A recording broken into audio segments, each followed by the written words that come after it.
Ladies and gentlemen of the YouTube universe, what is going on with you? It is Wednesday, December 21st, 2022, 6:04 p.m. California time. I'm, of course, your always gracious host, Fallon from GoNootropics.com, coming at you with the coffee chairs. Good to see you guys. This is just going to be a little quickie. We are leaving for New York City tomorrow, early tomorrow. Well, early for us. 12 o'clock p.m. Our plane takes off, and we begin the great schlep to New York City. So the likelihood of me pumping out any videos while I am in New York for roughly a week is going to be slim to none. So this is the final goodbye until the new year. This is 2022, right? And what a year it's been. Every year's the same for me, man. I don't know. People look back on the year and it's like, oh, next year's going to be your year. You know, everybody looks back and the year's always shit and they think the next year's going to be better. Where are the people who in 2021 said that 2022 is going to be their year? They're going to be complaining this year that 2023 is going to be their year, right? It's 2023. It's the magical year that the stars align, you get your shit together, and things work out, right? It's always the next year that things work out for people. You know, it's never this year. It's always, oh, it'll work out in the future, and then they ignore the things that they could do today, right? It's like, damn, what can you do today? Forget about next year. Forget about the new year. Get sober today, baby. Do something today. Forget about this, oh, next year's your year. Bullshit. Do it today. Do it today. You should have done it yesterday. Do it today, right? Don't wait for the new year just to repeat the same mistakes. Everybody's like, oh, this year's so hard. Guess what? Next year's going to be hard, if not harder, right? 2022 was hard. Life is hard for people. Nothing's going to change, right? Nothing's going to change. So I won't see you guys until 2023.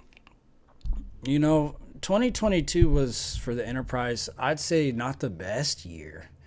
Due to circumstances outside of my control, the channel got banned. The original Go Nootropics channel banned.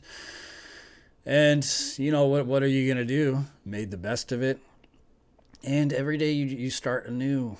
You start anew. 2023 could prove to be a disastrous year. You control what you can, and you're just going to get thrown curveballs, baby, curveballs. And some things you just can't do anything about.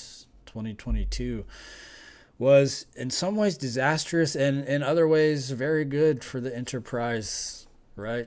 So we're going to be making the great schlep of 2022 over to New York City for Christmas. Not looking forward to the traveling, to be honest. Traveling is like, getting on the plane is a schlep. You're all queued up in the security. The TSA is invasive, right? The people are like cattle. You're in line with the other cattle. You're all crammed together in the fuselage. You got the middle seat, right? You got the middle seat, baby. 2022, some people got the middle seat. So 2023 might be the year that, you actually do something and you get a window seat or you get an aisle seat. Anything but the middle seat. You don't gotta work too hard to get the window seat in life. It's just, if your life has been the middle seat, just tweak some small things. Tweak it, baby. You don't want to be riding middle seat forever.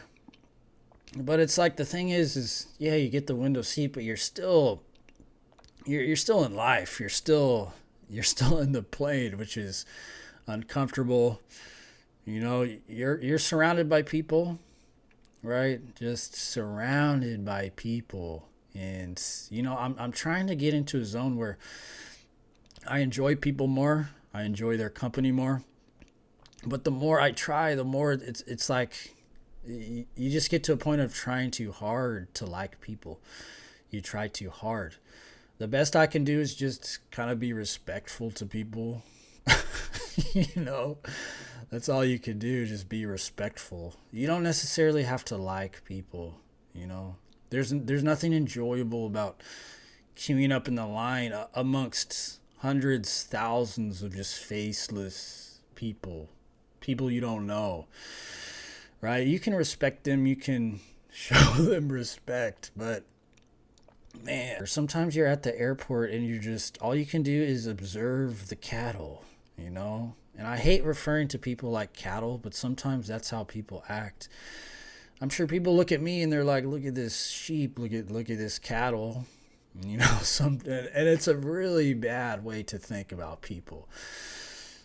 You start thinking of people in terms of being cattle. And that's like a cattle cart situation. That's probably how Hitler thought about people. Is he saw people as cattle, man. And you don't want to go down that route. So it's like, how are you supposed to look at these faceless people? You don't know them. So you kind of dehumanize them in some type of way, don't we? We dehumanize people. The other day me and Christine were riding our bikes. And it was night and we were on the bike path. And we hear this sound. It sounded like, sometimes animals, they kind of sound human, like the screams they make. And we were riding our bikes and the sound comes out of the bushes like this cry. And it sounded like a cat and it kind of sounded like a human. And Christine was like, oh, it sounds like a kitten who needs some help. And had it been a kitten, had we known it was a kitten needing help, we probably would have turned around and helped it. But I quickly in my mind said, it's probably a homeless person. And we just kept going. And it happened so quick. And Christine said something along the lines of, yeah, humans, we just kind of, we're quicker to help an animal than we are our own kind, right? Because if it's a human, it's like, just get away. Just get away. But if it's like an animal, we're just, as a species, we're quicker to care more about the animals than our own species. And that's sad. That's like a black pill. It's like a dystopia. Nobody cares. There's too many people. We've been atomized. So it's like, what can you do? What can you do for all these people? So we will be at the airport just kind of schlepping our way through, and then it's just a schlep. Traveling is like, you're on the plane. Most of the time you're traveling like on vacation. You're going to a faraway place. A lot of that time is taken up by the airplane, being at the airport, going from the airport and just like shuttling yourself to the hotel. And in between, you just kind of have these moments of relaxation, but traveling is like stressful. It's like this unenjoyable event. A good chunk of the time is spent schlepping, is spent working, and if you're the man, you're a husband with your family, you're just in the back of your head just thinking how much money you're blowing. You got a family of 5, you're schlepping them thousands of dollars across to some destination. It's like you worked your ass off for this money, and it's just a schlep. And maybe everybody else has fun, and once again this goes back to, well, you do it for your family. But you're just got like this sacrificial lamb. You're just schlepping, plotting out all the destinations, plotting out all the places you're gonna go, figuring out how to get from point A to point B, what time the shuttle comes, Like to save money, like you got to figure out the shuttle system. How the shuttle works, the shuttle is late, right? The shuttle driver, he took the day off or something. You missed the shuttle. You got your whole family schlepped out to the street. And, it's a vacation, baby. It's a vacation. So the kind of dance is like you just have to enjoy the schlep, figure out how to enjoy the schlep.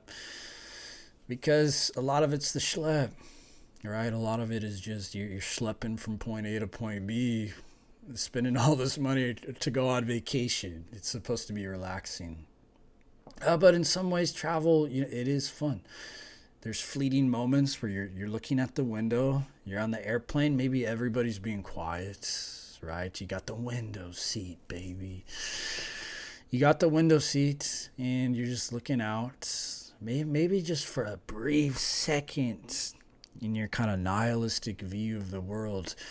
You begin to appreciate the amount of ingenuity that went into the airplane, right? I think depressed people and negative people, they're just focusing on bad shit.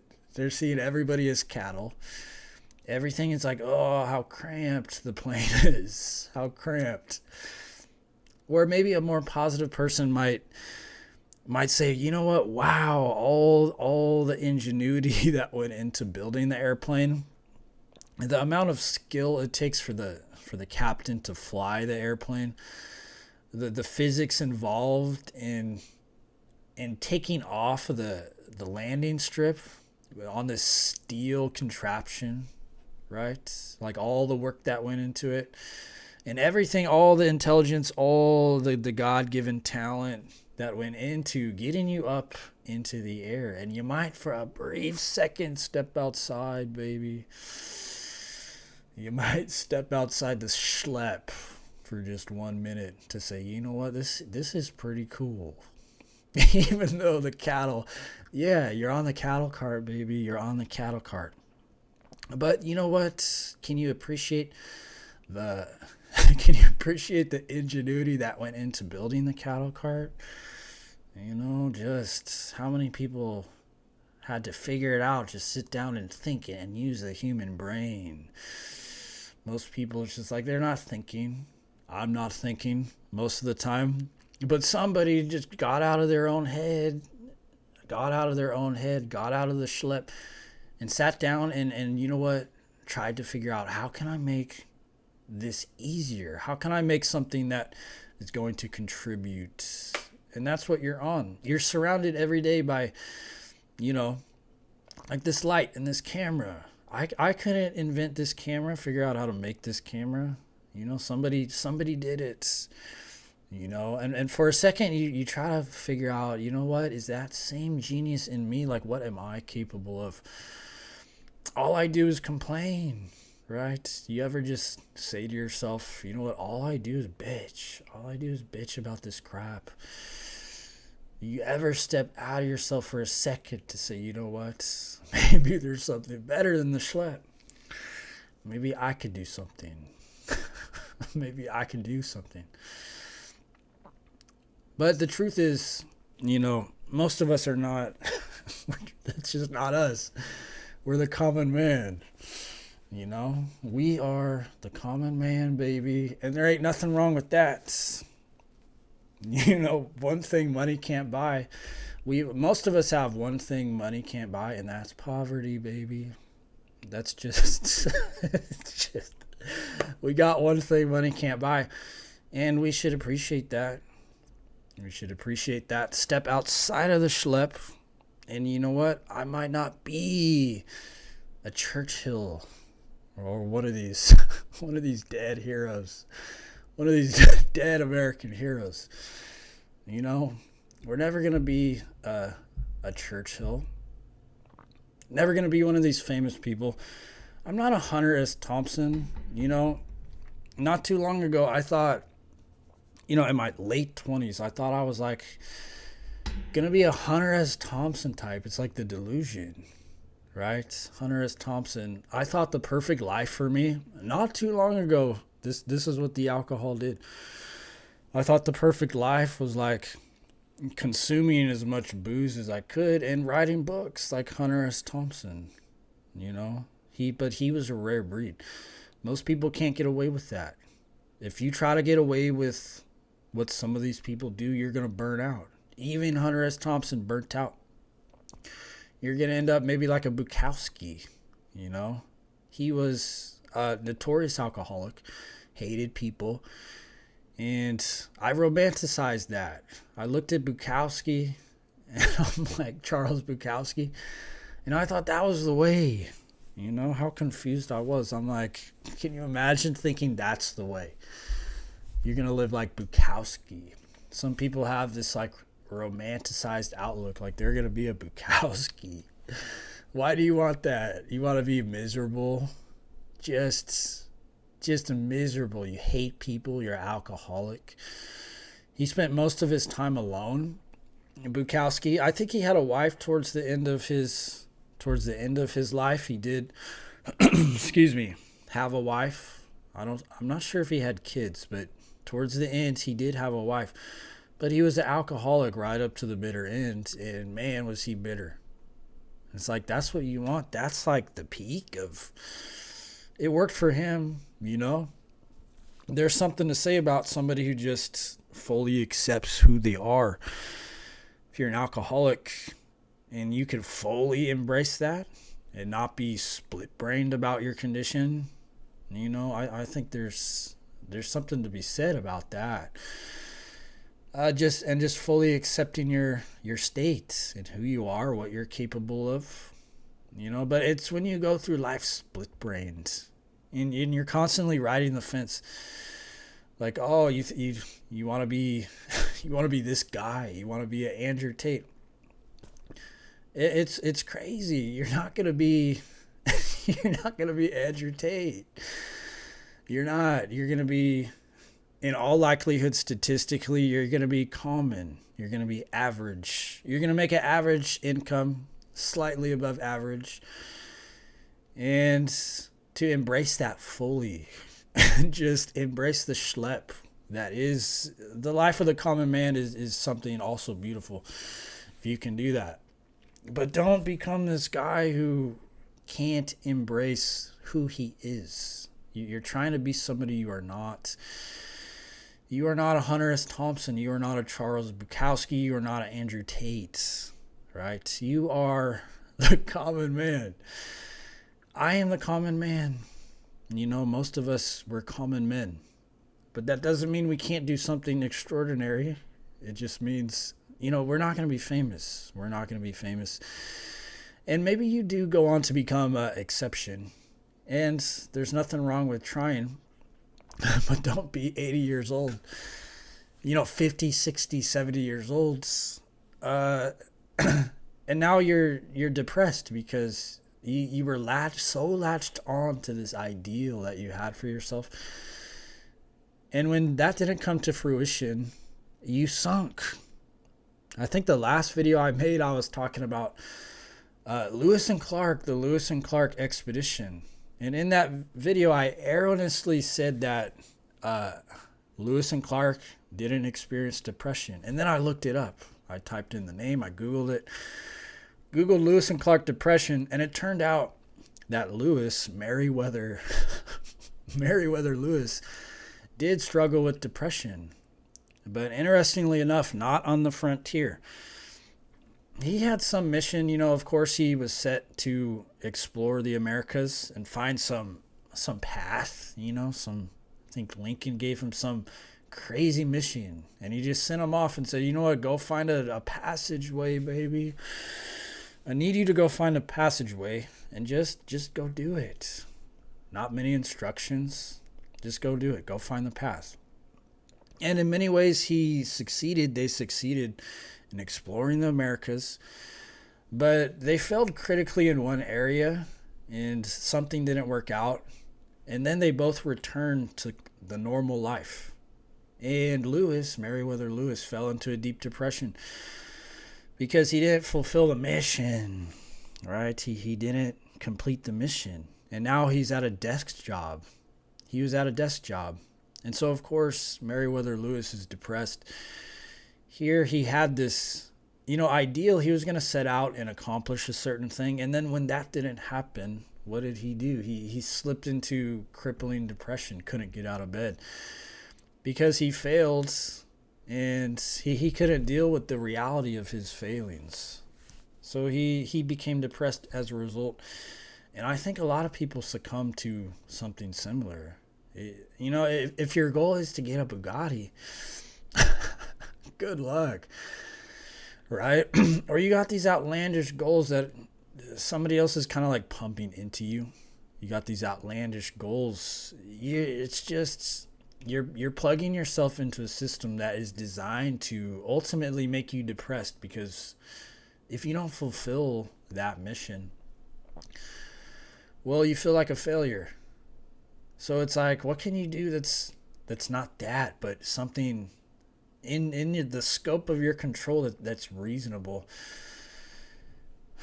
right? Because if you go out there and you try to do something that's way outside of your control, you're gonna fail, and you're gonna feel terrible. And it come to terms with, you're not a Bukowski, you're not a Hunter S. Thompson, you're not an Andrew Tate, but that doesn't mean you can't do something great for you, right? So enjoy the Schlep, ladies and gentlemen. Enjoy the Schlep. Fallon, GoNootropics.com. Good to see you guys once again. I'll see you guys in the new year, 2023, baby. This is the year, right? This is the year. Thank you for watching, and I will see you guys very soon. Peace.